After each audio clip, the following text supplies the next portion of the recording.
எஸ்ராவின் புஸ்தகத்தில் நேராய் திருப்புங்கள். எஸ்ராவின் புஸ்தகம் அதனுடைய 8ஆம் அதிகாரம், எல்லாருக்கும் தெரிந்த ஒரு பகுதி. 8ஆம் அதிகாரத்திலே நீங்கள் ஒரு வசனத்தை வாசிக்கும்படி 8ஆம் அதிகாரம் 23ஆம் வசனத்தை நாம் எல்லாரும் சேர்ந்தே வாசிப்போம். 8ஆம் அதிகாரம் 23.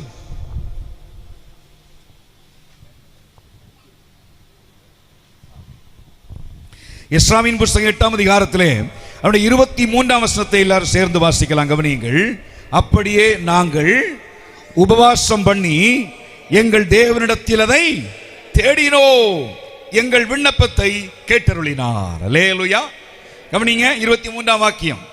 அப்படியே நாங்கள் உபவாசம் பண்ணி, இந்த எஸ்ரா தன்னுடைய கூட்டத்தாரோடு ஜனங்களோடு சேர்ந்து ஒரு நாள் ஒரு உபவாசம் பண்ணி இருக்கிறார்.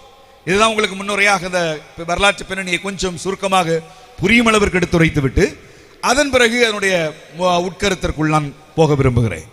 இந்த எஸ்ரா தேவனால் ஏவப்பட்டு, அல்லாவிட்டால் தேவனால் எழுப்பப்பட்டு, தேவனால் அனுப்பப்பட்டு, நீங்க எப்படி இந்த வார்த்தையை பயன்படுத்திக்கலாம். தேவனால் ஏவப்பட்டு, எழுப்பப்பட்டு, அனுப்பப்பட்டு எல்லாமே ஆண்டவர் தான் செய்தார்.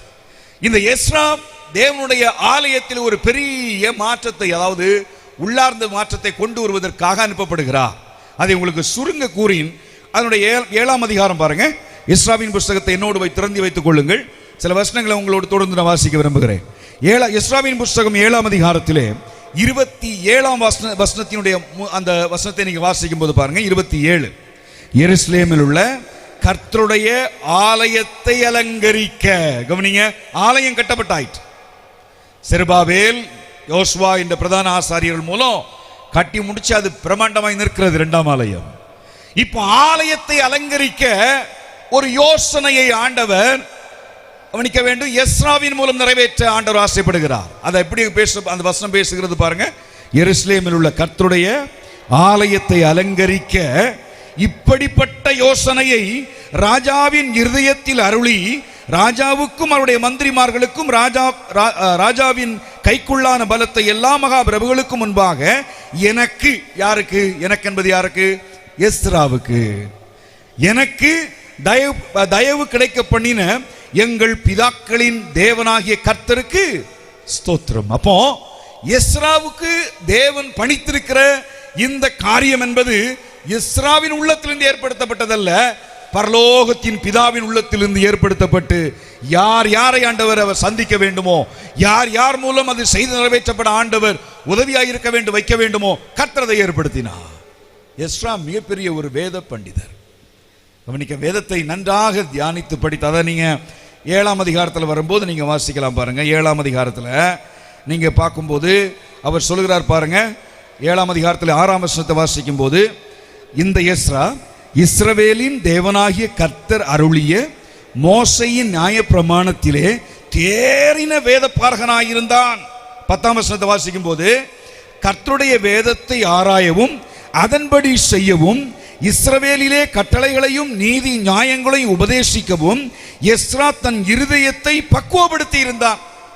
கவனிக்க வேண்டும், ஆண்டவர் அந்த மனிதனை வேதத்தின் நியாய பிரமாணத்தினுடைய நல்லா பக்குவப்படுத்தி விட்டு இப்போ தன்னுடைய திட்டத்தை நிறைவேற்றுவதற்காக ஆண்டவர் அனுப்பி வைக்கிறார்.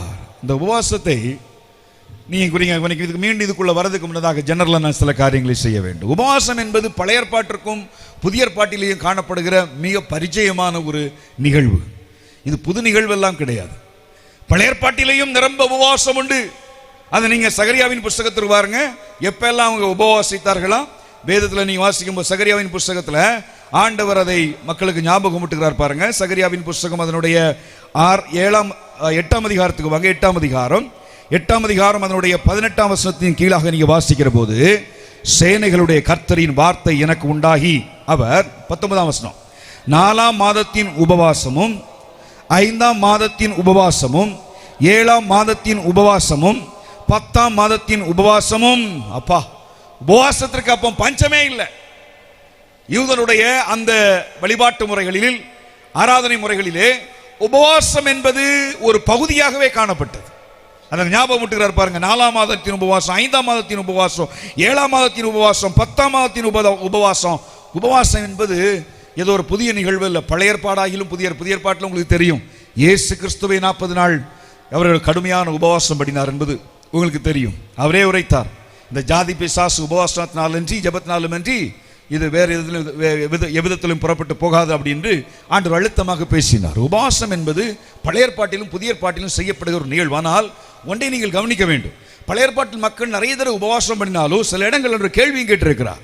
எப்படி கேள்வி கேட்டிருக்கிறார்? நீங்கள் ஏசாயாவின் புத்தகத்துக்கு வாங்க, 58ஆம் அதிகாரத்தில் 58ஆம் அதிகாரத்தில் நீங்கள் பார்க்கும்போது ஆண்டவர் உபவாசிக்கிற மக்களை பார்த்து, ஏன்னா உபவாசம் நிறைய மாற்றங்களை கொண்டு வருகிறது, உபவாசம் பெரிய பெரிய மாற்றங்களை கொண்டு வருகிறது என்பதை அதே 58ஆம் அதிகாரம் பேசுகிறது. பாருங்க, நீங்க 58ஆம் அதிகாரம் 11ஆம் வசனத்தை நீங்க வீட்டில் நீங்க அநேக இடத்துல வச்சிருப்பீங்க. நீங்க இந்த வசனம் இல்லாத வீடுகளே மேக்சிமம் இருக்காது. எல்லா வீடுகளிலும் இந்த வசனம் ஒரு அலங்காரமாக இருக்கும், ஆசீர்வாதமான ஒரு வசனம். 58ஆம் அதிகாரம் 11ஆம் வசனம் எப்படி? கர்த்தர் நித்தமும் உன்னை நடத்தி மகா வறட்சியான காலங்களில் உன் ஆத்மாவை திருப்தியாக்கி உன் எலும்புகளை நினமுள்ளதாக்குவார், நீ நீர்ப்பாய்ச்சலான தோட்டத்தை போலவும் வற்றாத நீரூற்றை போலவும். இந்த ஆசீர்வாதமான வசனம் எதன் முடிவு தெரியுமா? உபவாசத்தின் முடிவு. ஒரு உபவாசத்தின் முடிவாக தேவன் அந்த மக்களுக்கு கொடுத்த வாக்குத்தத்தம் தான் இந்த ஆசீர்வாதமான வசனம். சோ அப்ப ஆனா ஆண்டவர் உபவாசம் இருந்தவுடன் ஏதோ ஒரு நேரம் உணவை நம்ம கட்டுப்படுத்தி அப்படியே உட்கார்ந்து இருந்த உடனே ஆண்டவர் அப்படியே ஒரு ஆசீர்வாதத்தின் மழையை நமக்கு தருகிறவர் அல்ல. ஒரு கேள்வியை கரெக்டா பார்த்து கேட்கிறார். உபவாசத்தை அப்படியே ஸ்கேன் பண்ணிட்டு, அப்படியே உபவாச நிகழ்வை ஸ்கேன் பண்ணி விட்டு, உபவாச நிகழ்வு என்றால் உபவாசம் பண்ணுகிறவர்களை அப்படியே அப்படி ஒரு பார்த்து விட்டு ஒரு கேள்வி கேட்கிறார். 58ஆம் அதிகாரத்தில் இருக்கு பாருங்க. நீங்க 58ஆம் அதிகாரத்தில் 5ஆம் வசனத்தை வாசிக்கிறேன், கவனிங்க. மனுஷன் தன் ஆத்துமாவை ஒடுக்கிறதும் தலைவணங்கி நாணலை போல ரெட்டிலும் சாம்பலிலும் படுத்துக் கொள்கிறதும் எனக்கு பிரியமான உபவாச நாளாய் இருக்குமோ? இதையா உபவாசம் என்னும் கர்த்தருக்கு பிரியமான நாள் என்று சொல்லுவாய்? கேள்வி வைக்கிறார் ஆண்டவர். இதான் உபவாசமான்னு கேட்டார் ஆண்டவர் அந்த ஜனங்களை பார்த்து. ஏன்னா அந்த ஜனங்கள் வழக்கமாய் கூடி வருவதை போல வந்தார்கள். வழக்கமாய் வருவதை போல இரட்டிலும் சாம்பலிலும் உட்கார்ந்திருந்து அப்படியே கொஞ்சம் வழக்கமான நிகழ்வு அந்த வார்த்தையும் மறந்து விடக்கூடாது. அப்ப வழக்கமான நிகழ்வுல நம்ம உபவாசத்தில் கலந்து கொள்கிற போது அது ஒரு நிகழ்வாக நம்ம வாழ்க்கையில் இருக்கும். ஆனால் ஆண்டவர் உற்று நோக்கி அப்படியே பார்த்து விட்டு பரிசோதித்து விட்டு ஆண்டவர் கேட்கிறார், இதா உபவாச நாள் என்று சொல்லுகிறாய்? இது எனக்கு பிரியமான, அப்ப பிரியமான அந்த வார்த்தையை பாருங்க, எனக்கு பிரியமான உபவாச நாளா இருக்குமோ? அப்போ ஆண்டவருடைய எதிர்பார்ப்பு ஒன்று இருக்கு, உபவாசம் என்பது அவருக்கு பிரியமாய் காணப்பட வேண்டும். எதை நம்ம செய்தாலும் அதுதான் உங்களுக்கு அல்டிமேட்டா இருக்கணும். பாருங்க, நான் ஏற்கனவே உங்கள்கிட்ட பேசியிருக்கிறேன் முந்தி சபைகளில், ஆராதனை ஆண்டவருக்கு பிரியமாக இருக்க வேண்டும் என்று பேசியிருக்கிறேன். அப்போ நம்ம எதை செய்தாலும் தேவனுக்கு பிரியம். அப்போ உபவாசம் பண்றது கூட நம்ம ஏதோ ஒன்று பண்ணினோம் என்று பண்ணிவிடாதபடி ஆண்டவருக்கு பிரியமான உபவாசமாய் நம்முடைய உபவாசங்கள் மாறுமெனில் கர்த்தர் உபவாசத்திற்கு வைத்திருக்கிற ஆசீர்வாதத்தின் எல்லையை நாம் சென்று சேர முடியும். ஒவ்வொரு உபவாசத்தின் எல்லையிலும் தேவன் பெரிய மாற்றங்களை வைத்திருக்கிறார், பெரிய ஆசீர்வாதங்களை வைத்திருக்கிறார். நீ ஒருவேளை உணவை தான் நீ தேவனுக்காய் ஸ்டாப் பண்ணுகிறாய், தேவன் உனக்காக செய்கிற காரியங்கள் பெரிதான காரியங்களாக இருக்கும். அதான் நீங்க 11ஆம் வசனத்தில் வாசித்தீங்க. எப்படி? கர்த்தர் நித்தமும் உன்னை நடத்தி, நீங்கள் செய்தது நாம் செய்ததென்ன? நாம் ஏதோ ஒரு சில நாட்கள் ஆண்டவருடைய சமூகத்தில் ஒரு சில நேர உணவுகளை கட்டுப்படுத்தி கர்த்தருடைய சமூகத்தில் ஒரு சில மணி நேரங்கள் ஜெபம் பண்ணி இருப்போம். கர்த்தர் அதற்கு விடயமாக பேசுகிறார், நித்தமும் உன்னை நடத்தி. ஒரு நாள் அல்ல, நாம் செய்து 1-2 நாட்கள், எண்ணும் அளவுக்கான நாட்கள் ஆண்டவர் நமக்கு வாக்கு கொடுக்கிறார். நித்தமும் உன்னை நடத்தி மகா வறட்சியான காலங்களிலும் உன் ஆத்மாவை திருப்தியாக்கி உன் எலும்புகளை நிலமுள்ளதாக்குவார், நீ நீர்ப்பாய்ச்சலான தோட்டத்தை போலும் வற்றாத நீரூற்றை போலும் இருப்பாய். அப்ப ஆண்டவருடைய வாக்குத்தத்தமும் ஆசீர்வாதமும் உபவாசத்திற்கு பெரிதாகவே இருக்கின்றன. அப்ப நாம் செய்ய வேண்டிய முக்கியமான ஒரு காரியம் என்ன தெரியுமா? ஆண்டவரே, என்னுடைய உபவாசம் உமக்கு பிரியமான உபவாசமா இருக்க வேண்டும் ஆண்டவரே. நீர் பிரியப்படுகிற அளவிற்கு என்னுடைய உபவாசம் அழகா இருக்க வேண்டும் ஆண்டவரே. இதை நாம் எப்போதுமே மனதில் வைத்துக் கொள்ள வேண்டும். இந்த பகல் வேளையிலே அந்த செய்தி கேட்கிற தேவனுடைய பிள்ளைகளே, உங்களுக்கு ஞாபகம் ஊட்டுவது அந்த தேவனை பிரியப்படுத்துகிற விதத்திலே இந்த எஸ்ராவின் அந்த வாழ்க்கையை நான் அதோடு செய்தியோடு இணைத்து உங்களுக்கு நான் விளக்கி தருகிறேன்.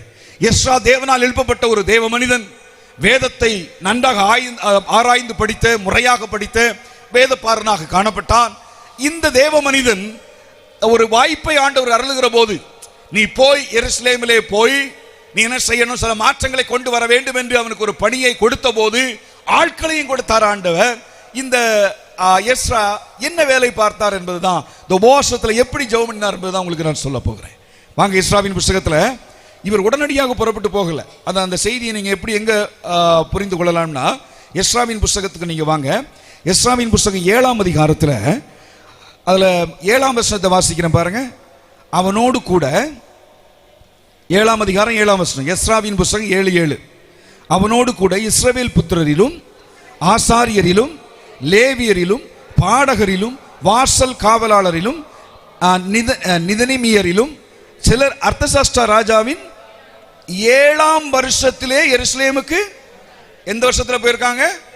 அப்படியே வச்சிருங்க, திருப்பி இங்க வருவோம் வாங்க. நீங்க அதனுடைய 8ஆம் அதிகாரம் 8ஆம் அதிகாரத்தில் நீங்க பார்க்கும்போது அந்த 31ஆம் வசனம் இருக்கு பாருங்க. நாங்கள் எருசலேமுக்கு போக 1ஆம் மாதம் 12ஆம் தேதி, 8ஆம் அதிகாரம் எஸ்ராவின் புஸ்தகம் 8ஆம் அதிகாரம் 31ஆம் வசனத்துல, நாங்கள் எருசலேமுக்கு போக 1ஆம் மாதம் 12ஆம் தேதியிலே. அப்ப என்னைக்கு தான் புறப்பட்டிருக்காங்க? 12ஆம் தேதியில். ஆனா நீங்க மீண்டும் வாங்க 7ஆம் அதிகாரத்துக்கு. 7ஆம் அதிகாரத்தில் வரும்போது அதுல கொடுத்துருக்கு பாருங்க. நீங்க 9ஆம் வசனத்துல வாசிக்கும் போது 1ஆம் மாதம் 1 தேதியிலே அவன் பாபிலோனில் இருந்து பிரயாணம். அப்போ இதுல எப்படி நீங்க பார்க்கணும்னா, ராஜா அனுமதி கொடுத்துட்டார், என்னெல்லாம் கொடுத்து விட்டார் என்பதை பார்க்கலாம். பிந்தி ராஜாவுடைய அனுமதி இருக்கிறது, ஆட்கள் இருக்கிறார்கள், சாதாரண ஆட்கள் கிடையாது, எல்லாம் திறமையான ஆட்கள்.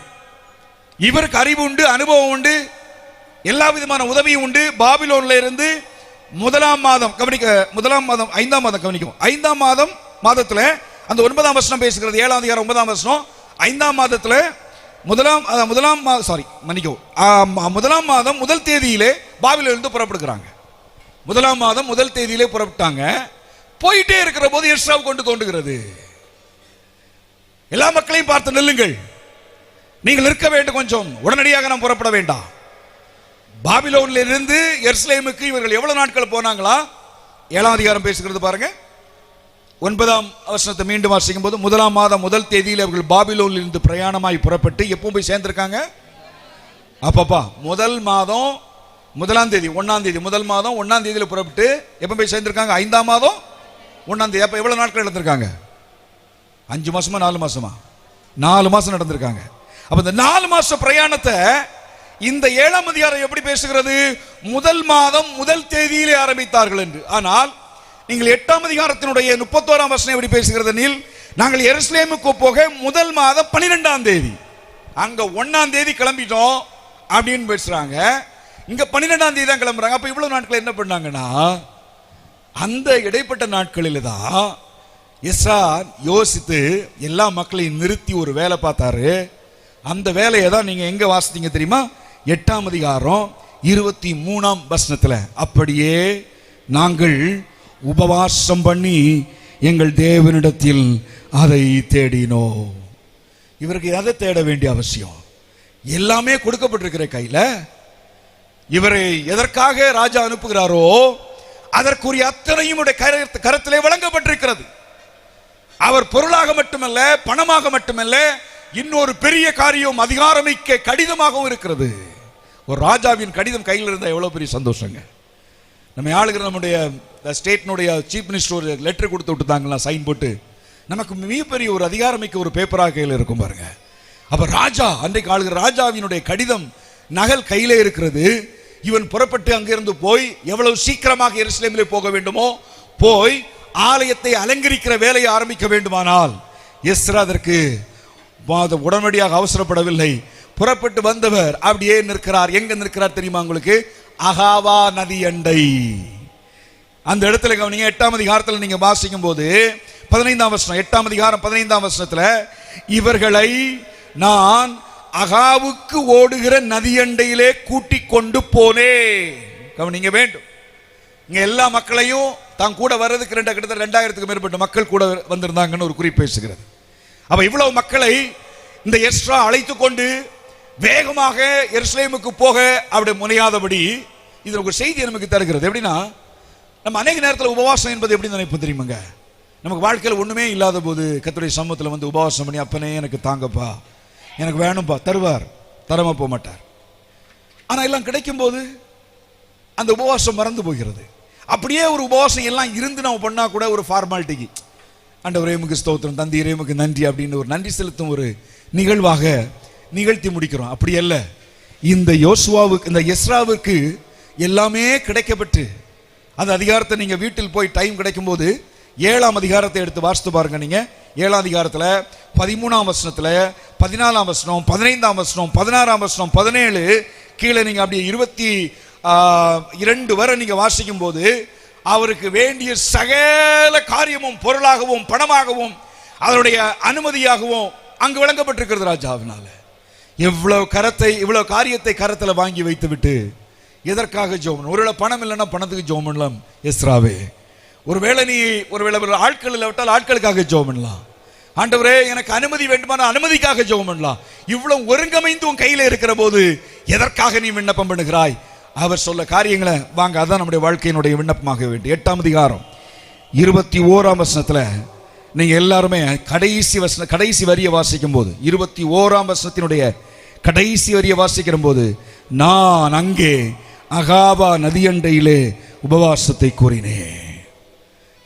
எதற்காக உபவாசம் பண்ணினார் என்பதை அந்த 21ஆம் வசனம் தொடக்கத்தில் பேசுகிறார் பாருங்க. அப்பொழுது நாங்கள் எல்லாரும் வாசிப்போம். 21ஆம் வசனம் 8ஆம் அதிகாரம் எஸ்ராவின் புத்தகம் 8ஆம் அதிகாரம் 21 வேதம் இருக்கிற அத்தனை பேர் வாசிப்போம். அப்பொழுது நாங்கள் எங்கள் தேவனுக்கு முன்பாக எங்களை தாழ்த்துகிறதற்கும் போதும் கவனிங்க, இங்கு ஒரு உபவாசம், இதுவரையிலும் ஏற்படுத்தப்பட்ட உபவாசம். ஆண்டவரே, பங்கன் என்னை எதிர்த்து நிற்கிறான், சத்ரு எனக்கு எதிராகி வருகிறான், இந்த ஆண்டவரை நாட்டினர் எங்களுக்கு எதிராகி வருகிறார்கள் என்று தேசமே உட்கார்ந்து அது அழுது இருக்கிறது, கதறி இருக்கிறது. நீங்க வீட்டில் போய் வாசித்து பாருங்க. 1 சாமுவேல் புத்தகம் 7ஆம் அதிகாரத்தில் அங்க சாமுவேலின் தலைமையிலே ஒரு உபவாசம் நடைபெறுகிறது. சாமுவேல் எல்லா மக்களையும் அழைக்குவோல் கொடுத்து அழைக்கிறார்.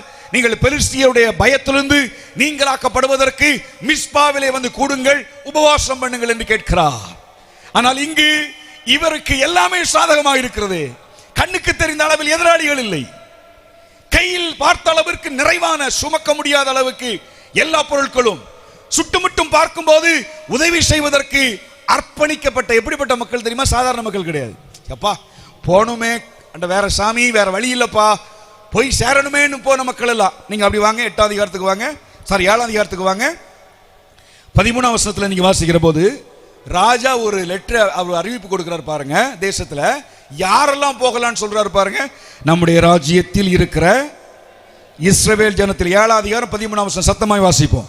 நம்முடைய ராஜ்யத்தில் இருக்கிற இஸ்ரவேல் ஜனத்திலும் அதன் ஆசாரியரிலும் லேவியரிலும் உன்னோடு கூட எருசலேமுக்கு போக எல்லாரும் போங்கன்னு சொல்ல, போக மனப்பூர்வமாயிருக்கிற யாவரும் போகலாம்.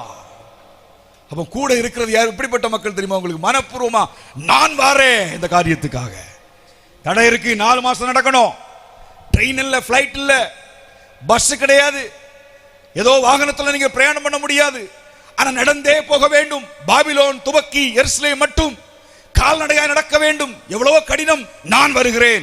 மனப்பூர்வமாய் எருசலேமுக்கு போக அர்ப்பணிக்கப்பட்டுள்ள ஒரு கூட்டம் சுற்றுமுற்றும் இருக்க, எஸ்ராவே உனக்கு இன்னும் என்ன தேவைப்படுகிறது?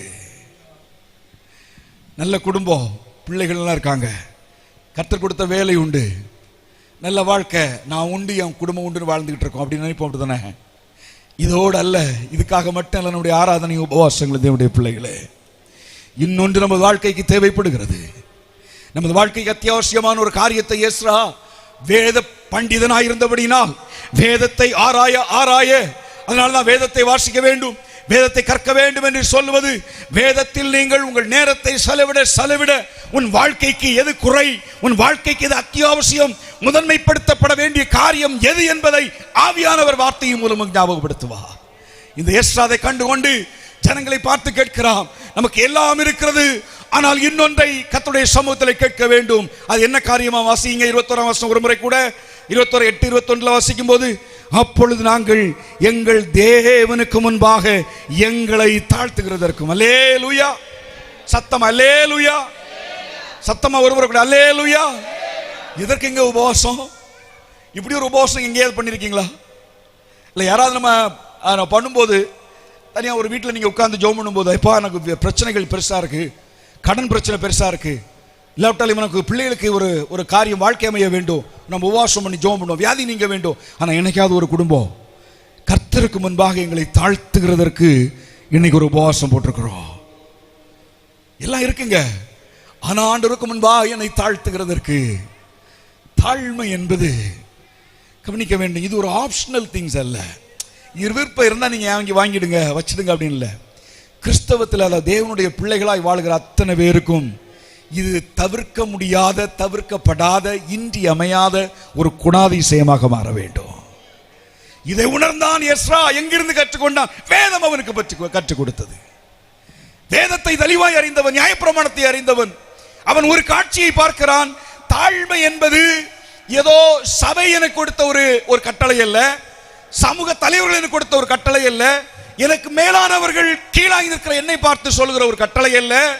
இது எங்க அவர் பார்த்தார் தெரியுமா? வேதத்துல நீங்க பரவல பார்க்கிற போது தாழ்மை என்பது, ஹியூமிலிட்டி என்பது நேச்சர் ஆஃப் காட், தேவனுடைய குணாதிசயத்தில் ஒன்று தாழ்மை என்பது. அப்ப தேவனை பற்றி பிடிக்கிற தேவனுடைய பிள்ளைகளுக்கும், அவரை போல மாற ஆசைப்படுகிற தேவனுடைய பிள்ளைகளுக்கும், அவரை பின்பற்ற வேண்டிய தேவனுடைய பிள்ளைகளுக்கும் இருக்க வேண்டிய குணாதிசயத்தில் ஒன்று தெரியுமா? தாழ்மை, தாழ்மை, தாழ்மை என்பது. அல்லேலூயா. அதனாலதான் எஸ்ரா அவசரப்பட்டு கேட்கிறார். முக்கியமான ஒரு காரியம், எனக்கு எல்லாருக்கும், எனக்கு வேலை இருக்கு, எனக்கு எல்லா வசதிகளும் இருக்கிறது, ராஜாவினுடைய அனுமதி என்று இருக்கு. ராஜா என்று நேரடியாக பேசுகிறாருங்க. அர்த்தசஸ்ட ராஜா அன்னைக்கு சூப்பர் பவர் நேஷன், அன்னைக்கு ஒரு வல்லரசு தேசம், ஒரு வல்லரசு தேசத்தினுடைய தேசாதிபதி அந்த ராஜா உங்களிடத்தில் நேரடியாக உரையாடுகிறார், உங்களிடத்தில் நேரடியாக தொடர்பு வைக்கிறார், அவங்களுடைய கடிதத்தை கொடுக்கிறார், அனுமதியை வழங்குகிறார், ஆதரவாக இருக்கிறார் என்றால் எவ்வளவு பெரிய சந்தோஷம். வேற யாருங்க நமக்கு வேணும்? ஆனாலும் ஒரு விண்ணப்பம், ஆண்டவரே உமக்கு முன்பாக எங்களை தாழ்த்துகிறதற்கு, உமக்கு முன்பாக ஏதாவது மேடான பகுதிகளின் வாழ்க்கையில் இருக்குமேயானால், நான் அநேக நேரங்களில் வசதிகளும் வாய்ப்புகளும் வெற்றிகளும் உயர்வுகளும் நம்ம வாழ்க்கையில் வருகிற போது நம் வாழ்க்கையில் நம்ம அறியாமலேயே சில மேடுகள் உருவாகி இருக்கும். நம்முடைய கண்ணுக்கு அது இலகுவாய் புலப்படாது. ஏன்னா நம்ம வெற்றியை நோக்கி தான் பார்த்துட்டு இருப்போம், கிடைத்த ஜெயத்திற்காக நம்ம பாராட்டிட்டு இருப்போம், அவைகளை எண்ணிட்டு இருப்போம்.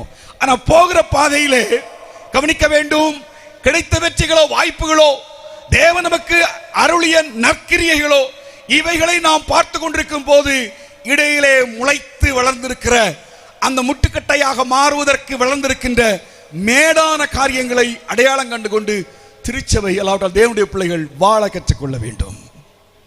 இதை காணாத, இதை பார்க்க முடியாத அளவிற்கு நாம் மேலோட்டமாய் நடந்து கொண்டால் அநேக நேரங்களில் சில தூரம் நடந்து கால் தட்டி கீழே விழுந்து தேவனை விட்டு தூரம் போகிற ஒரு அனுபவத்தை திருச்சபையோ தேவனுடைய பிள்ளைகளோ வாழ்க்கையில வைத்துக் கொள்கிறார்கள்.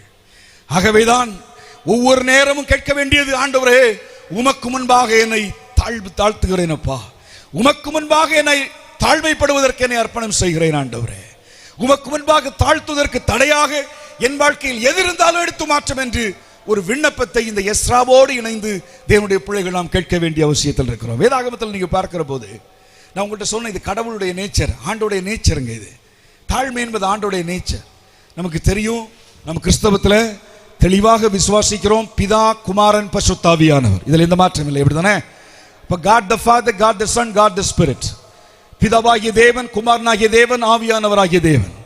இந்த திருத்துவ அமைப்பிலே நீங்கள் வேதத்தினுடைய நீங்கள் பார்க்கிற போது கவனிங்க, இதை மேலோட்டமாய் சொல்லுகிறேன், நீங்க மனதில் வைத்து நீங்க வேதத்தை படிக்கிற போது இதை கற்றுக்கொள்ளுங்கள். இல்லை சில இடங்கள்ல நீங்க பார்க்கும்போது பாருங்க, பிதாவானவர் எதை பேசினாலும் யாரை முன்வைத்து பேசுவார்? ஹலோ, யாரை முன்வைத்து பேசுவார்? குமாரனாகிய இயேசுவை தான் முன்வைத்து பேசுவார். சகலவும் அவர் மூலமாய் உண்டாயிற்று, அவருக்காகவே உண்டாக்கப்பட்ட, இவருக்காக, குமாரனாகிய கிறிஸ்துவுக்காகவே. நீங்க பிதாவுடைய அத்தனை உரையாடலை நீங்க கண்ணோக்கி பார்த்தால் எல்லா உரையாடலிலும் யார் தான் முன்னே இருக்கிறார்? குமாரன் தான் முன்னே இருப்பார். இவர் நேச குமாரன், இவரில் பிரியமாய் இருக்கிறேன், இவருக்கு செவி கொடுங்களையா, நீங்க பேச முடியாத ஆண்டவரே, அவர் பேசினா நான் பேசுறது போலப்பா, விட்டுருங்க, அவர்கிட்ட பார்ப்பான். சகலம் அவர் மூலமாய் உண்டாயிற்று, சரி, யாருக்காக? அவருக்காகவே. அப்ப நீங்க, அவர் தான் எல்லாமே என் வாழ்விலே. பிதாவுக்கு அத்தனை இடங்களிலேயும் குமாரனை முன்னிறுத்திய தன்னை விட குமாரனை அதிகமாய் பேசுவது யாருன்னா பிதா. சரி, நீங்க குமாரனுக்கு லைஃப்ல வாங்க, இயேசு கிறிஸ்துவ லைஃப்ல வாங்க. இவர் வார்த்தைக்கு வார்த்தை, மூச்சுக்கு மூச்சு பேசும்போது பிதா எதை விரும்புகிறாரோ அதையே நான் செய்வேன், அவர் பேச விரும்புகிறதையே நான் பேசுவேன், அவர் சொன்னதை மட்டும் நான் சொல்லுவேன், அவருடைய சித்தம் செய்வதே என் உணவு, அவருடைய சித்தம் செய்கிறவர்களே என் உறவு, அவருடைய சித்தம் செய்வதே என் வாழ்க்கையின் நோக்கம், அவருடைய நேரம் என்னுடைய நேரம் இல்லை, இதை செய்யுங்க, என் வேலை இன்னும் வரவில்லை, உனக்கும் எனக்கும் என் வேலை இன்னும் வரவில்லை. பிதாவானவருடைய அந்த வேலையை பார்த்தான் இவர் செய்வார். இவர் எதை எடுத்தாலும் குமாரன் பிதா பிதா பிதா. நீங்க இயேசு கிறிஸ்துனுடைய அந்த டயலாக் அலவுட்டல் கான்வர்சேஷனை நீங்க பாப்பீங்கன்னா எந்த இடத்துலையும் தன்னை முன்னிறுத்தி இருக்க மாட்டார். எல்லா இடத்திலும் பிதாவை தான் முன்னிறுத்தியிருப்பார். அவருடைய சித்தம் செய்வதே என்னுடைய நோக்கம், அவருடைய காரியத்தை நான் செய்து நிறைவேற்றுவதற்காக இந்த உலகத்திற்கு வந்தேன், அவரால் நான் அனுப்பப்பட்டேன். ஏதோ இவர் ஹெல்ப்லெஸ், இவர் ஒரு அங்க செயல்பட முடியாத நபரை போல தன்னுடைய எல்லா செயல்களிலையும் பிதாவை முன்னிறுத்தி செய்கிற ஒரு செயல். நீங்க இந்த ரெண்டு பேரும் ஒரு இடத்துல வைங்க, ஆவியானவர் எடுங்க. ஆவியானவருக்கு என்ன செயல்? ஆவியானவருடைய வேலையே என்ன தெரியுமா? நம்ம எல்லாரையும் ஆண்டவர் ஆவியானவர் நிரப்பி யாரை மையப்படுத்துறதா வேலை? பிதாவையும் குமாரனையும் மையப்படுத்துறதா வேலை. உங்களை நிரப்புகிற ஆவியானவர், என்னை நிரப்புகிற ஆவியானவர் தன்னை மையப்படுத்துவதை விட பிதாவை மையப்படுத்தும்படி, குமாரனை மையப்படுத்தும்படி, உங்களை என்னை நிரப்புகிற ஆவியானவர் பிதாவினிடத்தில் வேண்டிக் கொள்ளும்படி, பிதாவின் சுத்தம் செய்யும்படி தேவனாய் கர்த்த ஆவியானவர் நம்மை உற்சாகப்படுத்துகிறார். இயேசு கிறிஸ்துவை கேட்பீங்கன்னா, நான் பிதாவினிடத்தில் போய் வேண்டிக் கொள்வேன், அப்பொழுது உங்களுக்கு ஒரு தேற்றரவாளனை அனுப்புவார். சரி, அவர் வரட்டும், நீங்க போங்க ஆண்டவர், அவர் வரட்டும். வந்து என்ன பேசுவார்? நான் உங்களுக்கு எதை போதித்தேனோ, ஏன் அவருக்கு ஓனா போதிக்க முடியாது? அவருக்கு ஓனா டீச் பண்ண முடியாது? நான் உங்களுக்கு எதை போதித்தேனோ அதை தான் அவர் போதிப்பார். இந்த மூன்று பிதா குமாரன் பசுத்தாவியர் மூன்று இந்த திரியேக அமைப்பில் நீங்க பாப்பீங்கன்னா ஒருவரை ஒருவர் மேன்மையாக கருதுதல் இவருடைய நேச்சராய் காணப்படுகிறது. அவரை பின்பற்றுகிற தேவனுடைய பிள்ளைகளே, நாம் ஆராதிக்கிற அந்த தேவனை ஆராதிக்கிற தேவனுடைய பிள்ளைகளாக ஒருவரை ஒருவர் எவ்விதம் கருதுகிறோம்? நம்முடைய வாழ்க்கையின் போராட்டமே என்ன தெரியுமா உங்களுக்கு? நாம் பெரிய ஆள்னத, ஹலோ எல்லாரும் கேட்குறீங்களா? பொதுவாக வாழ்க்கையில் பிரச்சனைகளே இப்படி எதனால வருகிறது? நாம் பெரிய ஆள் என்பதை, அது கணவன் மனைவியா இருக்கட்டும், உறவுகளா இருக்கட்டும், நான் சொல்றது சரி, நாம் பெரிய ஆள் என்பதை நிரூபிப்பதற்கு நாம் எடுக்கிற முயற்சிகள் தான் பிளவுகளை உண்டு பண்ணுகின்றன, அங்கு முரண்பாடாக அமைகின்றன. யாராவது ஒருவர் நான் உன்னுடைய சிறியவன் என்று சொல்வதற்கு எடுக்கிற முயற்சினால நீ நான் சண்டை போட்டுக்கொண்டு வரவே வராதுங்க. எதுங்க நமக்குள்ள பிரச்சனை? நான் உன்னோட பெரியவன், நான் உன்னோட சிறந்தவன் என்பதை நிரூபிப்பதற்கு நாம் எடுக்கிற பெரிய வேலைகள் தான் கிறிஸ்தவத்திற்குள்ளேயும் சபைக்குள்ளேயும் குடும்பத்திற்குள்ளேயும் கிறிஸ்தவ உறவுகளுக்குள்ளேயும் பெரிய பெரிய அட்ராசிட்டியாக மாறிவிடுகிறது, பிரச்சனையாகவே மாறிவிடுகிறது. ஏதோ ஒரு விதத்தில் நமக்கு இருக்க முடியல, நான் யார் தெரியுமா, நான் யார் தெரியுமா, நான் யார் தெரியுமா அப்படின்னு. அதனாலதான் தாழ்மை என்பதை நீங்க ஆண்டோடைய சமூகத்தில் வேண்டுவது மட்டுமல்ல, நாம் சில காரியங்களை பின்பற்ற வேண்டும் கிறிஸ்துவின் லைஃப்ல இருந்து. அதை உங்களுக்கு ஞாபகம் விட்டுக்கிறேன். ஏன்னா தாழ்மையை நம்ம அநேக நேரத்தில் திருச்சபை விசுவாசிகளோ திருச்சபை அதிகமாக பயன்படுத்துகிற வார்த்தை, Lord give me humility, I need to be humble before you Lord. நான் உமக்கு முன்பாக தாழ்மை உள்ளவனா இருக்க வேண்டும். தாழ்மை ஆண்டவரே, நான் ஒண்ணுமில்லை ஆண்டவரே, நான் கந்தை ஆண்டவரே, நான் எல்லாம் ஒண்ணுமே இல்லை, செத்த நாயப்பான்னு பேசுவோம். வெளியே போய் 2 அடி தாண்டின பிறகு யாராவது ஒருவர் சீண்டினால் நாம் யார் என்பதை நிரூபிப்பதற்கு நாம் எடுக்கிற முயற்சியும் வார்த்தைகளும் கோரமாக அமைகின்றது, மிக அதிக அளவு அமைகின்றது. ஒரு விண்ணப்பத்திற்காக ஜெபத்திற்காக மட்டுமே அந்த தாழ்மை என்பதை ஒரு வார்த்தை அலங்காரமாய் பயன்படுத்துவதற்காக வேதம் பேசவில்லை. இது வாழ்வியல் அலங்காரமாய் மாற வேண்டும் என்பதுதான் இயேசு நமக்கு வைத்து போன முன்மாதிரி. அததான் இந்த எஸ்ரா கேட்கிறார். எனக்கு அறிவு இருக்கு, படிப்பு இருக்கு, எல்லா வசதிகளும் இருக்கிறது, ஆனால் இவை எல்லாம் என் கையகத்தை இருக்கிற போது ஒருவேளை என் கண்ணில் படாதபடி சில தாழ்மைக்கு எதிரான மேட்டிமைகள் உயர்ந்து நிற்குமையானால் நானோ என் ஜனமோ அதற்கு பலிகடாய் மாறிவிடாதபடிக்கு ஒரு நாள் உபவாசத்தை அதற்கென்று நான் நியமித்தேன். உமக்கு முன்பாய் நாங்கள் தாழ்மைப்பட வேண்டும் ஆண்டவரே, உம்மிடத்தில் இருந்ததை கற்றுக்கொள்ள வேண்டும் ஆண்டவரே. ஏனென்றால் அது உம்முடைய குணாதிசயம். அந்த குணாதிசயம் என்னிடத்தில் இருந்தால் மட்டும்தான் நான் உம்மை போல மாற முடியும் நாள்தோறும் ஆண்டவரே. அதை திருச்சபை கேட்க வேண்டும் என்னுடைய பிள்ளைகளே. ஆண்டவருடைய சமூகத்தில் கேட்கும் வார்த்தை அளவல்ல, ஜெப அளவு மட்டுமல்ல ஆண்டவரே, என் வாழ்க்கை அளவு நான் நிரூபித்து காண்பிப்பதற்கு தாழ்மையின் அனுபவத்தை எனக்கு தருவீராக. தாழ்மையின் அனுபவத்தை நம்ம வார்த்தையில ஹம்பிளா பேசுவது மட்டுமல்ல, செயலளவில் இயேசு செய்து காண்பித்தாராம். வாருங்கள், ஒரு சில வசனத்தை என்னோடு சேர்ந்து நீங்க வாசித்துக் கொள்ளுங்க. பிலிப்பியருக்கு எழுதின நிருபத்தில் அதனுடைய 2ஆம் அதிகாரம் 8ஆம் வசனம் எல்லாருக்கும் தெரிந்த வசனம். அப்போஸ்தலனாகிய பவுல் இயேசுவை பற்றியுள்ள சுவாபத்தை நமக்கு வெளியிட்டு காண்பிக்கிறார். 2:8 நீங்க வாசிக்கும் போது பாருங்க, அவர் மனுஷ ரூபமாய் காணப்பட்டு மரண பரியந்தமும், பிலிப்பியருக்கு எழுதின நிருபம் 2ஆம் அதிகாரம் 8ஆம் வசனத்தை தான் வாசிக்கிறேன். அவர் மனுஷ ரூபமாய் காணப்பட்டு, எல்லாரும் சேர்ந்து வாசிப்போம், காணப்பட்டு மரண பரியந்தம், அதாவது சிலுவையின் மரண பரியந்தமும் எப்படி தாழ்த்தினாரா நம்மை? அப்ப தாழ்த்துறது எப்படின்னு நீங்க கேட்பீங்கன்னா, அப்படியே சும்மா அப்படி பாவம் போல. இப்போ எல்லாரும் சேர்ல உட்காந்துருந்தீங்களா, நீங்க கீழே போய் உட்காந்துருக்க தாழ்மை கிடையாது இல்லை. அப்படி இருக்கலாம், உங்களுக்கு வசதி போல இருக்கலாம், பிரச்சனை இல்லை. சும்மா நம்ம குரலை தாழ்த்தி பேசுவது அப்படி மட்டும் தாழ்மை இல்லை. மரியாதை நிமித்தமாக நம்ம கண்ணியமாக பொது இடங்களிலும் இப்படி கண்ணிய குறைவாக நடந்து கொள்ள மாட்டோம். ஆனால் தாழ்மைக்கு சில அச்சடையாளங்கள் இருக்கின்றன. இந்த தாழ்மை கெண்டு நீங்கள் பண்ணா இவைகளை செய்யும் போது தாழ்மை நம்மில் பிரதிபலிக்கின்றன. கவனிங்க, அதுலயும் ஒரு சிக்கல் இருக்கு பாருங்க. நான் தாழ்மைக்குன்னு சில காரியத்தை செய்யும் போது அது தாழ்மையை கொண்டு வராது. The moment you realize that you are humble enough, your humility is gone. ஆங்கிலத்தில் ஒரு ஸ்டேட்மெண்ட் இப்படி சொல்லுவாங்க. எப்படின்னா, நீங்க எப்போது நீ தாழ்மை உள்ளவன் நீ எண்ணிக்கொள்கிறாயோ அப்போதுமே உன்னை தாழ்மை உன்னை விட்டு போயிடுச்சு. நான் தாழ்மைக்காக பாஸ்டர் அப்படியே பாஸ்டர் ஷூ எடுத்து மாட்டி கொடுக்குறேன், பாஸ்டர் நான் தாழ்மை அப்படி செய்ய முடியாது. ஆனால் இன்னும் சில செயல்களை நீங்க கருத்தா செய்யும் போது தாழ்மை என்பது தானாய் விளையும், அதனுடைய விளைவு. கவனிங்க, தாழ்மையைக்காக நான் இதை செய்ய வேண்டும் என்று செய்யும் போது, என் வார்த்தையை தெளிவாக பேசுகிறேன், கவனித்துக் கொள்ளுங்கள். இந்த காரியங்களை நான் செய்யும் போது இவைகள் அதன் பிரதிபலிப்பாய் வந்து நம்ம வாழ்க்கையில வருகிறது. தாழ்மை என்பது ரிப்ளிகா, அதாவது ரிஃப்ளெக்ஷனாக வரும் நம்ம வாழ்க்கையில. அவ எதை செய்ய வேண்டுமா? இயேசு 2ஆம் அதிகாரம், பிலிப்பியர் 2ஆம் அதிகாரம் 8ஆம் வசனத்துல, அவர் மனுஷ ரூபமாய் காணப்பட்டு, எல்லாம் சேர்ந்து வாசிப்போம், அவர் மனுஷ ரூபமாய் காணப்பட்டு மரண பரியந்தம், அதாவது சிலுவையின் மரண பரியந்தமும் கீழ்ப்படிந்தவராகி. முக்கியம், தாழ்மையினுடைய குணாதிசயங்கள்ல மிக சிறந்த குணாதிசயம் என்பது தெரியுமா? ஒபீடியன்ஸ், கீழ்ப்படிதல். நம்முடைய வாழ்க்கையில கொஞ்சம் பரிசோதித்து பார்ப்போம். கீழ்ப்படிதலின் அனுபவம் எவ்வளவு இருக்கிறது என்பதை அத்தனை பேரும், பெரியவர்கள் சிறியவர்கள், எந்த இடத்துல கீழ்ப்படிய வேண்டும் என்று உங்களுக்கு நல்லாவே தெரியும். நம்முடைய வயதிற்கும் வாழ்க்கைக்கின் அளவிற்கும் உயரத்திற்கும் அளவாக கீழ்ப்படுகிற ஒரு ஸ்தலங்கள் இருக்கிறது பாருங்க.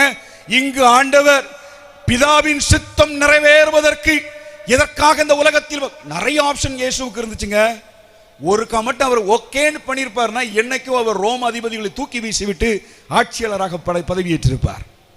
இவர் செய்த அற்புதங்களும் இவர் கையில் இருந்த பயங்கரமான சக்திகளும் அன்னைக்கு அரசியலுக்காக மட்டும் பயன்படுத்தப்பட்டிருந்தால் கிரேக்க சாம்ராஜ்யத்துக்கு அடுத்து வந்து ஆண்டு கொண்டிருந்த ரோம சாம்ராஜ்யத்தை தூக்கி வீசும் அளவிற்கு இவர் ஆட்களை சேர்த்திருப்பார். அதற்கு தான் இவன் மக்கள் எல்லாரும் அவரை அப்படி உணர்வூட்டினாங்க, வாங்க வாங்க நாங்க இருக்கிறோம், உங்களை தலைவனாக்குறோம் என்று. ஆண்டவர் ஒன்றில் கவனமாக இருந்தார், எதில் கீழ்ப்படிய வேண்டும் என்று. மற்ற உணர்வுகளுக்கும் என்னை தேவனுடைய சித்தத்தில் இருந்து அப்புறப்படுத்துகிற அந்த இழுவை, அந்த ஈர்ப்பு, அந்த கவர்ச்சி, அந்த சக்தி, அந்த எந்த காரியமா இருந்தாலும் அவைகளுக்கு கீழ்ப்படியாதபடி என் தேவனுக்கு கீழ்ப்படிந்து அவருடைய சித்தத்தை நிறைவேற்ற வேண்டும் என்ற ஒரு ஜாக்கிரதையோடு இருந்தார். கிறிஸ்தவ வாழ்க்கையில எதற்கு உபவாசம் தேவை? அவருக்கு முன்பாக என்னை தாழ்த்துவதற்கு. எப்படி தாழ்த்த முடியும்? அப்படியே நீங்க மூக்கு புத்திர விழுந்து கிடந்து அன்று ஜபிக்கிறது மட்டும் இல்லை, அதெல்லாம் சில போஸ்டர்ஸ் நல்லது. ஆனால் அவைகள் மட்டுமல்ல, இவைகள் உள்ளார்ந்த மாற்றங்கள். அதுதான் உங்களுக்கு பேசிக்கிட்டு இருக்கிறேன். உபவாசம்னா பொதுவாக எல்லாரும் வரைக்கும் போய் இன்னைக்கு காலையில் சாப்பிட மாட்டாங்க. இன்னைக்கு காலையில் நான் உபவாசம், ஐ எம் ஃபாஸ்டிங் அப்படின்னா மார்னிங் நோ பிரேக்ஃபாஸ்ட், அப்படி தானே? மார்னிங் ஒரு சாப்பாடு கிடையாது. சிலவங்க தண்ணி கூட குடிக்காம உபவாசம், கடும் உபவாசம் இருப்பாங்க. கரெக்ட். மேலளவு மட்டுமல்ல, what about your interior part, அவருடைய இன்னர் பீயிங், நம்முடைய உள்ளார்ந்த மனிதனுடைய உணர்வுகள் என்ன? நான் ஆண்டவருக்கு கீழ்ப்படிய வேண்டிய ஒரு தாகம் எப்பவுமே உங்கள்கிட்ட இருக்கணும். நீங்க வாழ்க்கை வாழும்போது ஒவ்வொரு இடத்துலையும் வாய்ப்புகள் நிறைய வரும், சண்டை போடுறதுக்கு வாய்ப்பு நிறைய வரும். ஒரு கேள்வியை சுருன்னு கேட்டுடலான்னு வரும் பாருங்க. ஒரு கேள்விக்கு எஸ்ன்னு சொல்லிடலாம், நமக்கு அடுத்த என்ன வாய்ப்பு இருக்கு. ஆனால் கேளுங்க, உங்களுடைய சித்தத்திற்கு கீழ்ப்படுகிற கிருபை எனக்கு தருவீராக ஆண்டவரே. உங்களுடைய சித்தத்திற்கு கீழ்ப்படுகிற கிருபை விட மேலான ஆசீர்வாதம் எனக்கு இல்லப்பா. உமக்கு கீழ்ப்படுகிற ஒரு கீழ்ப்படிதலுக்கு என்னை வழிநடத்துவீராக என்பதை நம்ம அடிப்படை விண்ணப்பமாக வைத்தால் மட்டும்தான் தாழ்மையின் அடையாளம். அன்பின் தேவனுடைய பிள்ளைகளை இயேசு அதை செய்தார். இயேசு உங்களையும் என்னையும் போல ஒரு வீக்கான மனுஷனாக இருந்திருந்த பிரச்சனை இல்லைங்க. நமக்கு நிறைய பேருக்கு ஏன் நீங்க அதை செய்யல, நீங்க ஏன் அங்க போகல, எனக்கு வாய்ப்பு கிடைக்கல. அதான் நீங்க ஏன் இந்த இடத்துக்கு போகல, எனக்கு வாய்ப்பு கிடைக்கலங்க. கிடைச்சிருந்தா போயிருப்பேன். ஆண்டவர் வாய்ப்பு கிடைக்கவில்லை என்றல்ல, He lived by choice. தேர்ந்தெடுத்து வாழ்ந்தார். இதுல தான் வாழணும். தேவனுடைய பிதாவின் சித்தத்தை செய்வதற்கு தான் வந்தேன், அதை மட்டும் தான் கீழ்ப்படிவேன். அந்த கீழ்ப்படிதல் வாழ்க்கையில் பிரதானமாக வைத்துக் கொள்ள வேண்டியது என்னுடைய பிள்ளைகளே. அது மாத்திரமல்ல, இன்னொரு வசனத்தினோடு சேர்ந்து வாசியுங்கள். எபிரேயர்கள் நிருபம் 5ஆம் அதிகாரம் 8ஆம் வசனத்தில் நீங்கள் வாசிக்கிற போது, எபிரேயர்கள் நிருபம் 5ஆம் அதிகாரம் அதனுடைய 8ஆம் வசனம் பேசுகிறது. வாசிங்க எல்லாரும். அவர் குமாரனாயிருந்தும் பட்ட பாடுகளினாலே கீழ்ப்படிதலை, நான் கீழ்ப்படிந்தார் அப்படின்னு அப்படிதானே, அந்த கீழ்ப்படிதல் அப்படியே படார்னு மேஜிக் ஷோ போல மனசுல வந்து விழாதுங்க, படார்னு வராதுங்க. சிறியவர்களாக இருந்தாலும் பெரியவர்களாக இருந்தாலும் எல்லாருக்கும் சேர்ந்து தான் சொல்றேன் செய்தி. ஏன்னா பரலோகமும் நரகமும் என்பது செய்தி எல்லாருக்கும் உரியது தான். பிள்ளைகளை பயப்படுத்துறதுக்கு மட்டும் இல்லை நரகம், புரியுதா உங்களுக்கு? நமக்கும் உடைய எச்சரிப்பு தான் நரகம். அப்போ ஆகவே எல்லாருமே நம்ம நிச்சயம் இந்த செய்திக்கு உடன்பட வேண்டும்.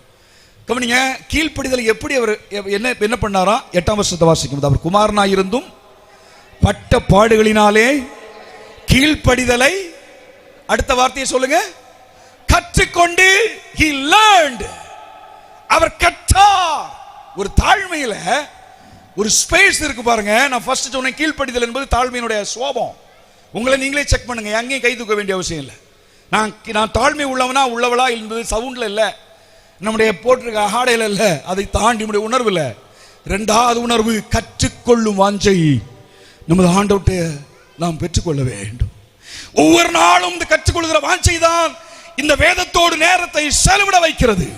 கற்றுக்கொள்கிற வாஞ்சை தான் அவருடைய பாதத்தில் என் முட்டை மடக்க வைக்கிறது. கற்றுக்கொள்கிற வாஞ்சை தான் இன்றும் நீர் பேசும் ஆண்டவரே, இன்றும் நீர் பேசும். எத்தனை பேருக்கு அல்ல, அத்தனை பேருக்கும் தெரியும் இயேசுதான் மெய்யான தெய்வம்னு. யாராவது தெரியாம இருக்கீங்களா? ஹலோ, இங்க உட்கார்ந்து இருக்கிற யாராவது இயேசுதான் மெய்யான தெய்வம்னு தெரியாம இருக்கிறீங்களா? அது போதும் தானே, அப்புறம் ஏன் நம்ம கத்துக்கணும்?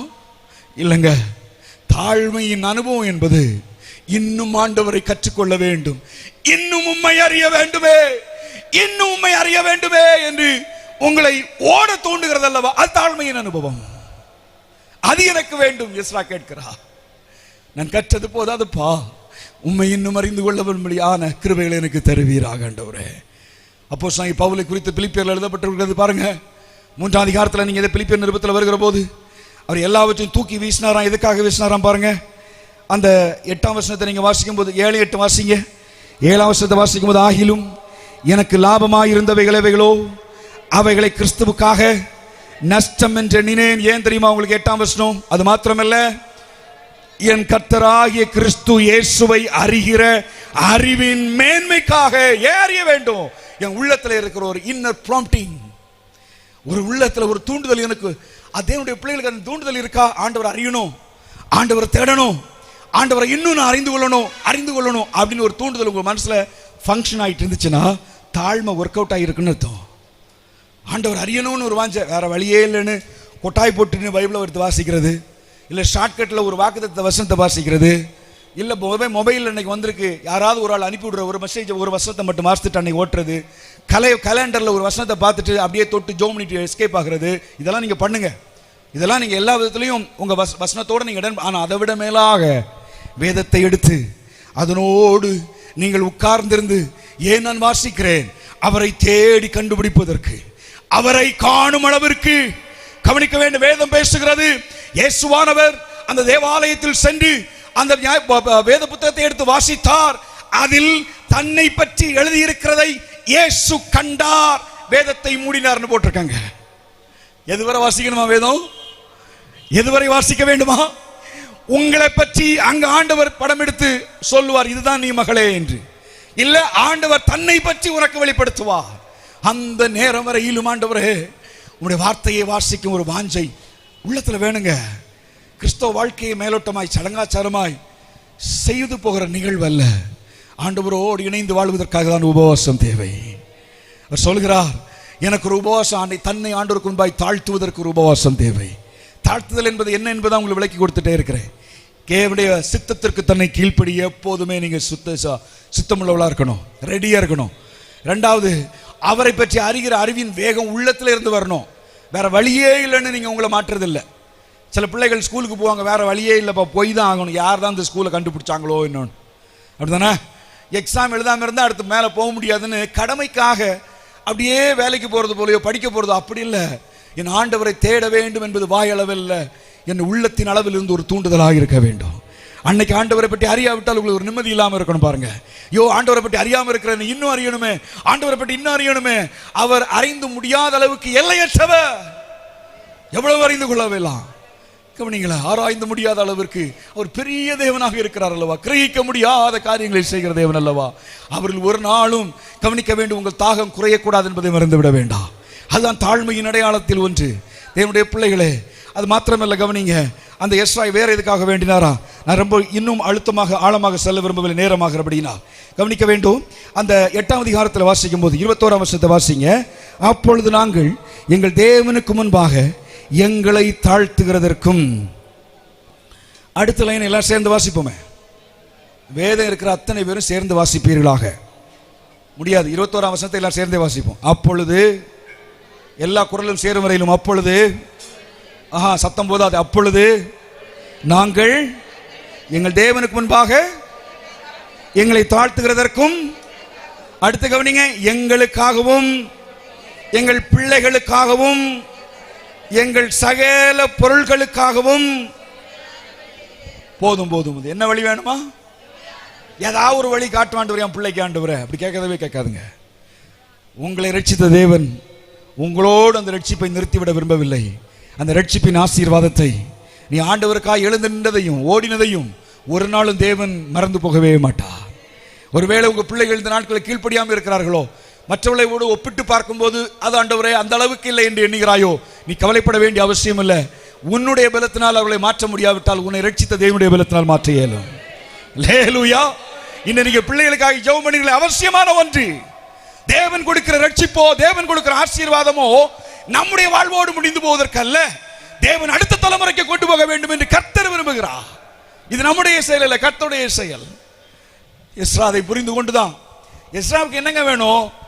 ராஜாவுடைய அனுமதி இருக்கிறது, பொருள் இருக்கிறது, ஆட்கள் இருக்கிறாங்க, வேகமா போனோமா, ஒரு 5 மாசத்துல வேலையை முடிச்சோமா, அந்த ரிப்போர்ட்டை கொண்டு சப்மிட் பண்ணோமா, ஒரு பெரிய அப்ரிசியேஷன் வாங்கணுமா, அடுத்த ஒரு ஹை ப்ரமோஷன்ல போனோமா, அப்படி போயிட்டு இருக்கலாமே.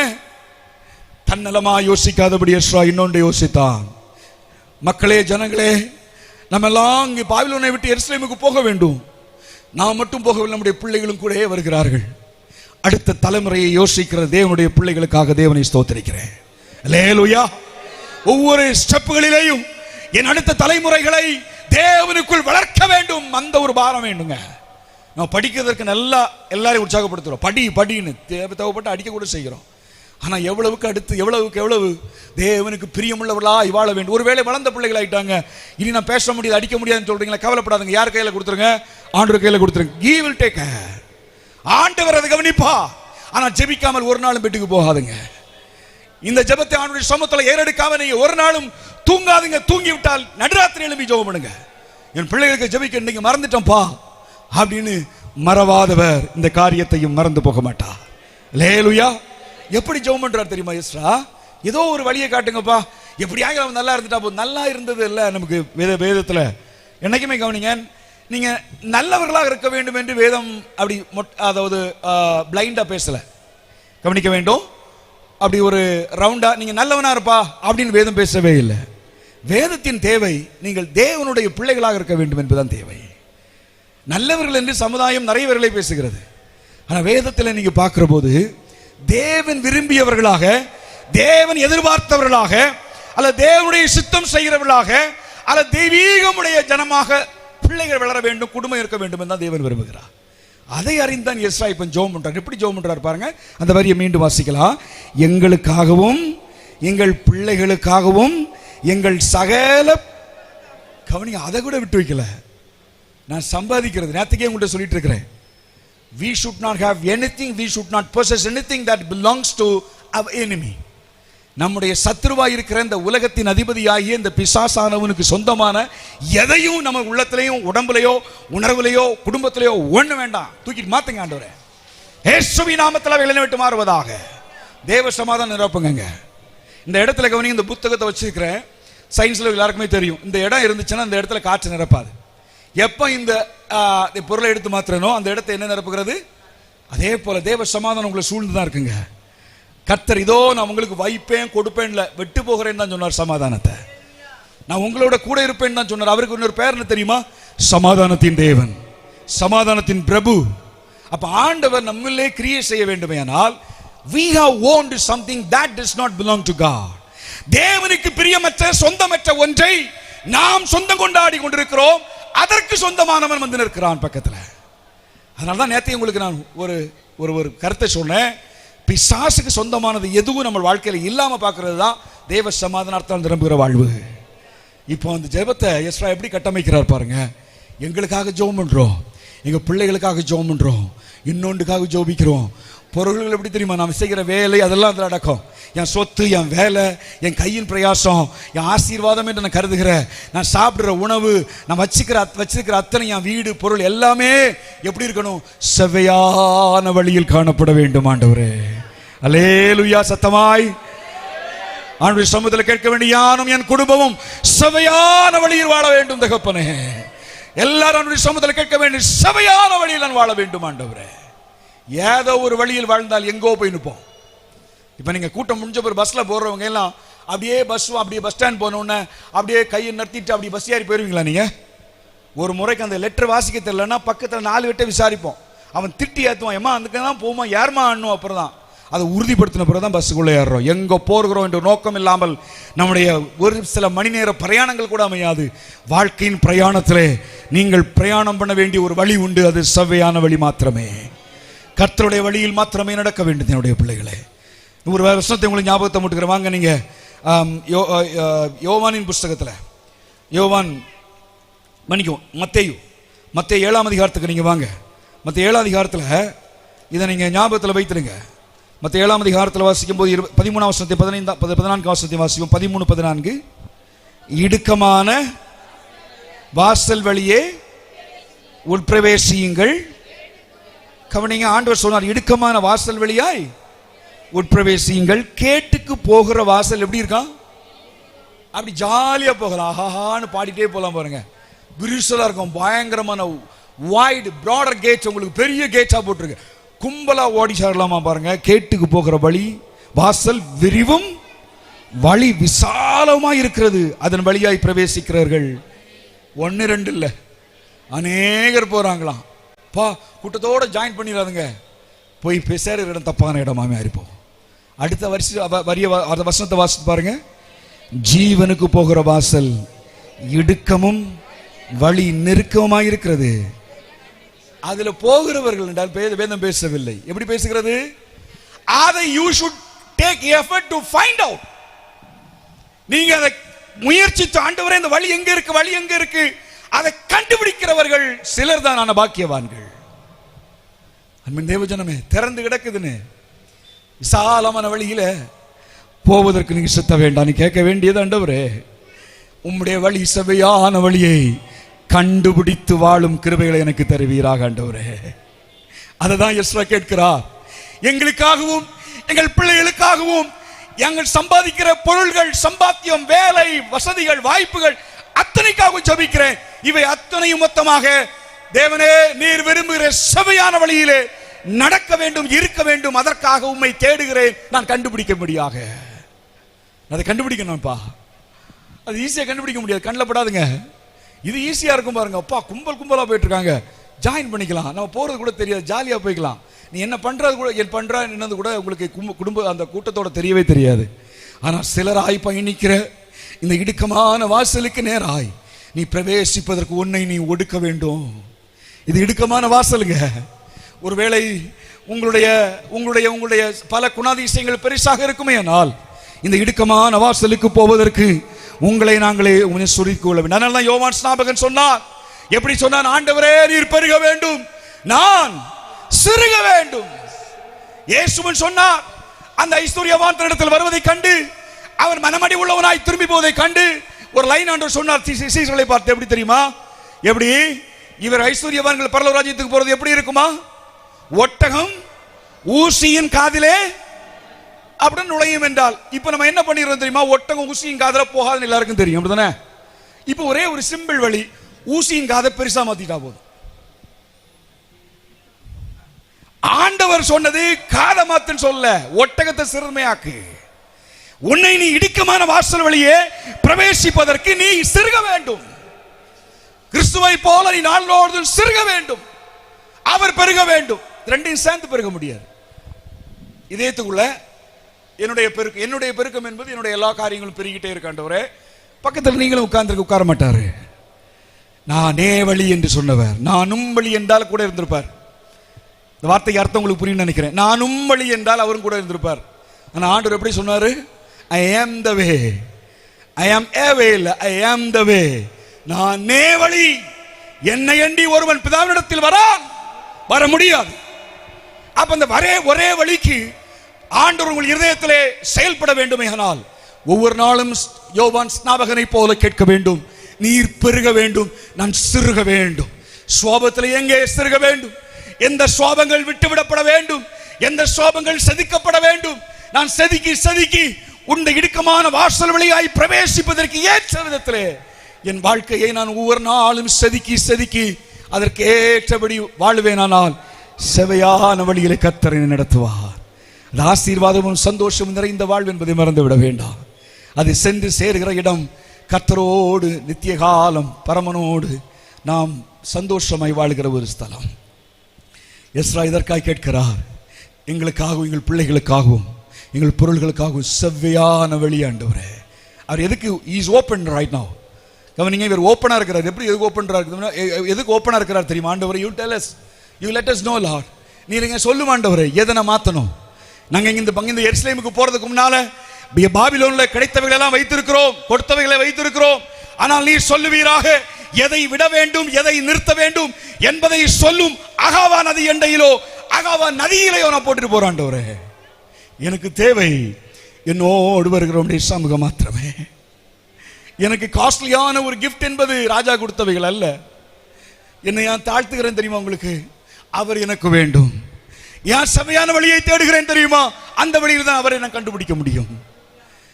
என்னுடைய பிள்ளைகளே, ஆண்டவர் இல்லாத பெரிய ஆசீர்வாதங்கள் நமக்கு நிம்மதியை தருவதில்லை. ஆனால் ஒருவேளை பெரிய ஆசீர்வாதம் மற்றவர்களோடு ஒப்பிட்டு பார்க்கும்போது இல்லாமல் அவர் நம்மோடு இருப்பார்னா எவ்வளவு பெரிய ஆசீர்வாதம் என்பது அடுத்த பாயிண்டோட சொல்லுறேன் பாருங்க. ஒரு லைனை கூட வாசிக்க நான் விடுகிறேன். அந்த எஸ்ராவுக்கு வாங்க. மூன்றாவது அவர் எதை கேட்டாரா? ஒன்று சொன்ன உங்களுக்கு, ஆண்டவருக்கு முன்பாக தன்னை தாழ்த்துகிறதற்கும், இரண்டாவது செவ்வையான வழியை தேடுகிறதற்கும். ஏதோ ஒரு வழி அல்ல, நமக்கு செம்மையாய் தோன்றுகிற வழிகள் உண்டு. நம்முடைய பார்வையில் நம்மால் எவ்வளோ அங்கே பார்க்க முடியும்? நீங்கள் அப்படியே இந்த மேட்டில் இந்த மாடியில் என்ன எட்டி பார்ப்பீங்கன்னா கொஞ்சம் டிஸ்டன்ஸ் தெரியும், அப்படி தானே? அதுக்கப்புறம் மங்கலாக தான் தெரியும். அது கூட நிறைய பேருக்கு தெரியாது. ஆனால் தேவனுடைய பார்வை உன் வாழ்வின் துவக்கத்தையும் நீ எப்போது முடிப்பாய் என்பதையும் ஒரே பார்வையில் பார்க்கும் சக்தியுடையவர் ஆண்டவர். லேலுயா. இறையியல் ஆண்டவரை பற்றி பேசும்போது இந்த கருத்தை நாங்கள் அடிக்கடி வலியுறுத்துவோம். எப்படின்னா, ஆண்டவருக்கு பாஸ்ட் டென்ஸும் கிடையாது, ஃபியூச்சர் டென்ஸும் கிடையாது. ஆண்டவருக்கு இறந்த காலமும் கிடையாது, வருங்காலமும் ஆண்டவருக்கு கிடையாது. ஆண்டவருக்கு ஒரே காலம். என்ன காலம்? நிகழ்காலம் மட்டுமே. நீங்கள் ஒரு காரியம் இந்த மாடிக்கு மேலே அப்படி நின்று பாருங்க. அப்படியே உட்காந்துருக்கிறீங்க. ஒரு எக்ஸாம்பிள் அவங்க சொல்கிறேன். நீங்கள் மேலே உட்காந்துருக்கிறீங்க, மேலே இடத்துல உட்காந்துருக்கிறீங்க, அப்படி கீழே பார்க்குறீங்க. ஒரு சின்ன எறும்பு இங்கே இருந்தால் ஆரம்பமாகிறது. அந்த பாயிண்ட்லேருந்து ஆரம்பமாகி நகண்டு அப்படி வந்துக்கிட்டே இருக்கு. எங்கே ஆரம்பமாச்சு? ஹலோ, எல்லாம் கையம் விரல பாருங்க. எங்கே ஆரம்பமாச்சு? இந்த இடத்துல பாயிண்ட்ல தான் அப்படியே பிறந்துச்சு. முட்டையிலேருந்து வந்துச்சுன்னு வச்சுங்களா. அப்படியே அந்த புழுவோ ஒரு எறும்போ அப்படி வந்துக்கிட்டே இருக்கு. இதில் வந்து நிற்கும்போது அப்பாப்பா அந்த புழு பேசுது. நான் இல்லை, புழு பேசுது. அப்பாப்பா எவ்வளோ தூரம் நடந்து வந்துட்டேன், அப்படியே நடந்து வந்துட்டேன்னு பேசுது. இந்த புழு இருக்கிற இடம், அந்த புழுவுக்கு என்னது? நிகழ்காலம். கடந்து வந்த அந்த தூரம் அந்த புழுவுக்கு என்னது? அந்த பூச்சிக்கோ புழுக்கோ எறும்புக்கோ இருந்தது கடந்த காலம், இறந்த காலம். இது எங்க போகணும்? எங்கெங்க போகணும்? அந்த தூரம் போகணும். அந்த தூரம் போகணும்னு எட்டி பார்க்குது. அப்பா அம்பிட்டு தூரம் போகணுமா ஆண்டவரே? அதான் இதுக்கு அந்த பூச்சிக்கு என்னது? எதிர்காலம். இறந்த காலம், எதிர்காலம், நிற்பது நிகழ்காலம். இந்த மூன்றையும் மேல இருந்து எப்படி பார்க்குறீங்க? நீங்க ஒரே பார்வையில் பார்க்குறீங்க. அப்படியே அங்கிருந்தே பார்க்குறீங்க. அதான் அவனுக்கு இறந்த காலம், அதான் அவனுக்கு நிகழ்காலம், அதான் அவனுக்கு எதிர்காலம். அவன் அங்கே போகணும்னு நினச்சிட்டு இருக்கிறான். ஆனால் வழியில் ஒரு அழகான பறவை காத்திருக்கிறது. இவன் வருவான், அந்த பறவை கொத்தி எடுக்கும். அல்ல, வழியில் ஒரு குழி இருக்கிறது. இவன் வருவான், அந்த குழியில விழும். இல்ல, இவன் போய் சேர்வான் என்பதை மேலே இருக்கிறவன் பார்க்கிறான்.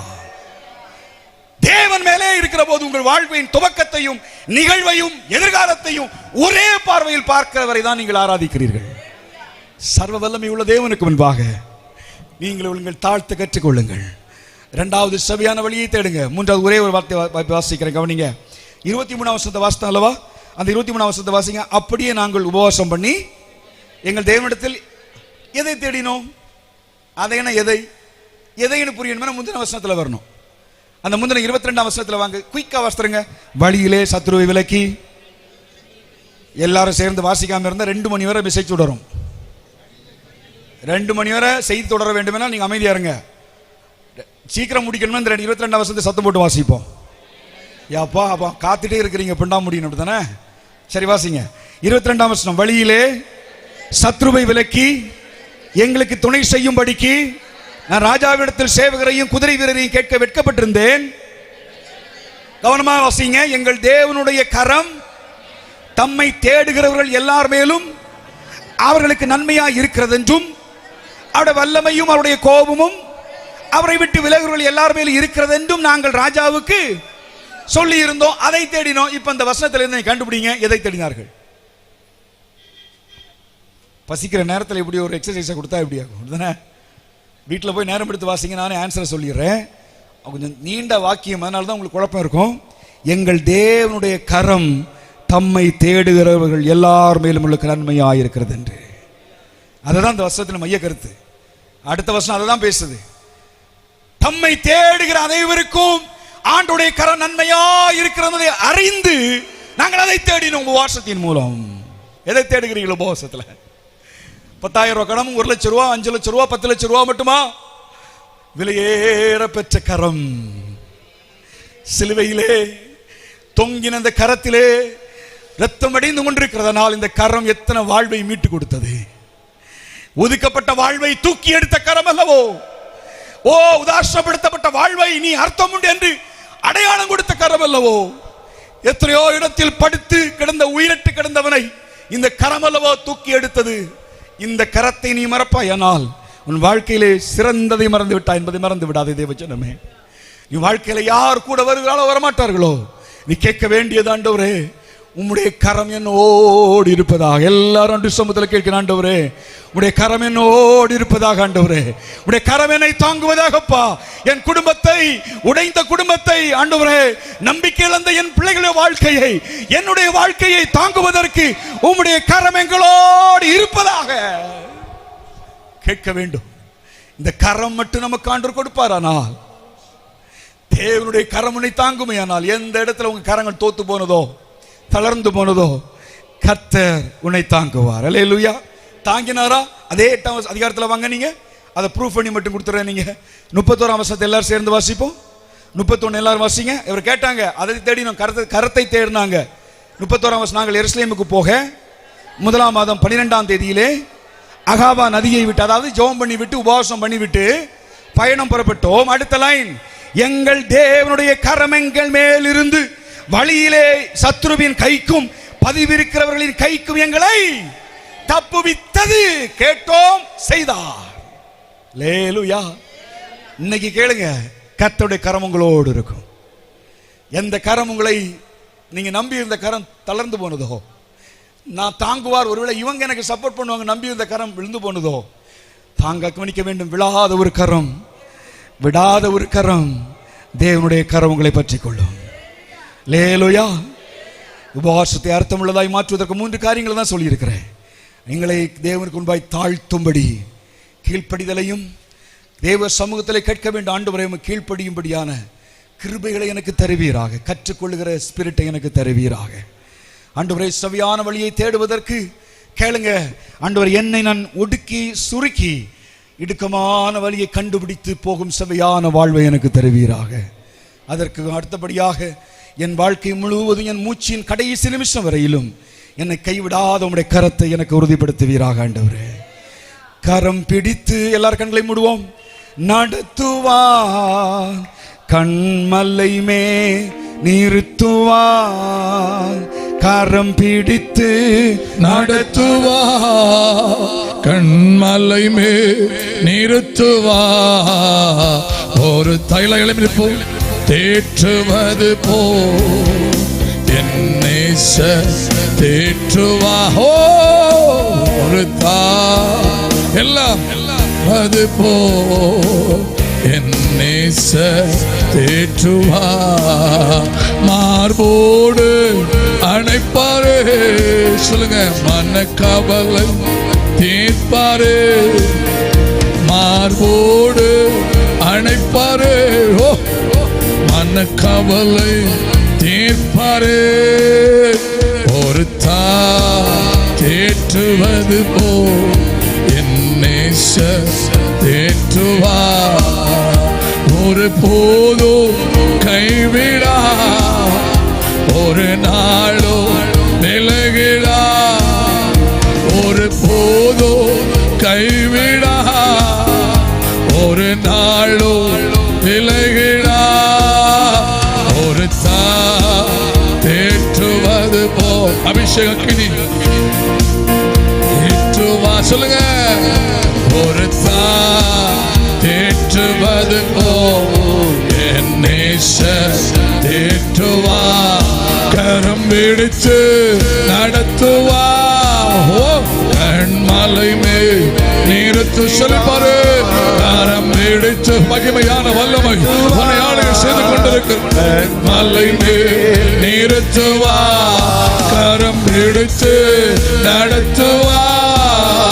கண்மலை மேல் நீர் ஒரு விஷயம் கூட சொல்லுவோம். கரம் பிடித்து நடத்துவா. கண்மலை மேல் நிறுத்துவா. ஒரு தேற்று கர்த்தருடைய ஆவியானவர் வெளிப்பட்டுக் கொண்டிருக்கிறார். உன்னை தாழ்மைப்படுத்தும் போது, தேவனுக்கு பிரியமான வழி நடந்து கொள்ளும் போது, அவரை தேடும் போது உன் வாழ்க்கை மாற்றம் உண்டாக போது. ஒரு தேற்றுவது என் நேசர் தேற்றுவா. அல்லேலூயா. கனதொடிச்சு எல்லா கரவசிக்கப்படணும். மகிமையான தெய்வம், வல்லமை உள்ள தெய்வம் உன்னோடு வெளிப்படுகிறார். இரண்டாவது நாள் காலங்களை உன்னோடு பேசுகிறார். நீ தாழ்மைப்பட்டு பேசுகிறார். ஓ நல்லவள் செம்மையான வழி சேனல் பேசுகிறார். ஓ அவரை தேடுவார். அல்லேலூயா. அல்லேலூயா. Hallelujah, hallelujah, hallelujah, hallelujah, hallelujah. கரங்களை தட்டி ஒரு நிமிஷம் அந்நிய பாஷைகளோடு கர்த்தரை துதிங்க பாப்போம். இரண்டாவது நாளின் மாலை மத்தியான வேளையில் கர்த்தர் உலாவிக் கொண்டிருக்கிறார். பிதாவானவர், குமாரனானவர், பரிசுத்த ஆவியானவர் உங்களோடு வெளிப்பட்டு கொண்டிருக்கிறார். இரண்டாவது நாளின் மத்தியான வேளை சில அற்புதங்களை உனக்கு செய்ய போகிறார். சில விடுதலை செய்ய போகிறார். நீ தாழ்மைப்படும் போது, தேவனை நடந்து கொள்ளும் போது, நீ அவரை தேடும் போது அவனுக்கு வெளிப்படுவார். ஸ்தோத்திரம் பண்ணு. அபிஷேகம் பெற்ற நீங்க ஒரு விஷயம் வாயிலத்தின ஸ்தோத்திரம் பண்ணு. அபிஷேகத்தோடு துதி. ஓ கமாஷிங்கா. சில கட்டு உடைஞ்சு போகும். சுகந்தினி இந்த நாள் கர்த்தர் தம்முடைய ஊழியக்காரை கொண்டு வல்லமையாய் பேசியிருக்கிறார். வார்த்தை வெளிப்பட்டு இருக்கிறது. கரங்களை தட்டி ஸ்தோத்திரம் பண்ணு.